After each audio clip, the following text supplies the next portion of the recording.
ফুফু অনেকদিন যাবৎ স্ট্রোকের রোগী, তারা আমরা আমাদের সবার ঘরের বারান্দায় তারা রাখছি। সে অনেকদিন যাবৎ অসুস্থ ছিল। গত রবিবার দিন রাত্রেবেলা আনুমানিক 2টা থেকে 3টার মাঝামাঝি কি তার বেশি কম বেশি হতে পারে, রাত্রেবেলা আমার ফুফুরা দর্শন করা হয়েছে। এটা প্রত্যক্ষদর্শী আমার আম্মু নিজেই। তার আমার ফুফুর হাত এবং পা বাঁধা অবস্থায় পাইছে, তার মুখের মধ্যে গামছা দেওয়া ছিল, তার মুখে রক্তাক্ত ছিল। এবং সে যখন ছেলেটা দৌড়ায় পালাতে যায় তখন মা আমার হাতে নাতে ধরার পরে তার পারিবারিক লোকজন ডাক দেওয়ার পরে তারা আমার মার হাতের থেকে ছিনাই নিয়ে যায়। এবং আমার মারে তারাই ভালো জানে এবং আমার আম্মুই বলতে পারবে যে তারা যে থ্রেট করেছে কিংবা কনভিন্স করেছে একমাত্র তারাই জানে। আর এর মধ্যে কারণ হচ্ছে আমার রিসেন্টলি আমার আম্মু হয়তো বা ভয় পেয়েছে, কারণ আমার আব্বু মারা গেছে দীর্ঘ 7 থেকে 8 মাস মতো আগে।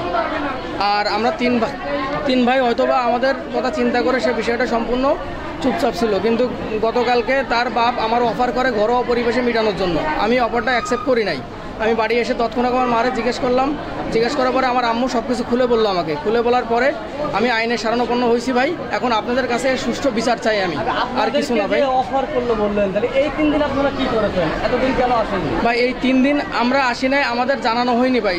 বলা হয়েছে যে তোমাদের ছেলেদের জানায় না, তোমাদের কারোরে জানায় না। আমার আম্মুরে তারা হয়তো বা থ্রেট দিতেও পারে, আবার তারা কনভিন্সও করতে পারে। আমি বিষয়টা শিওর বলতে পারছি না, আমার আম্মুই ভালো বলবে এবং আপনাদের সেটাই বলবে।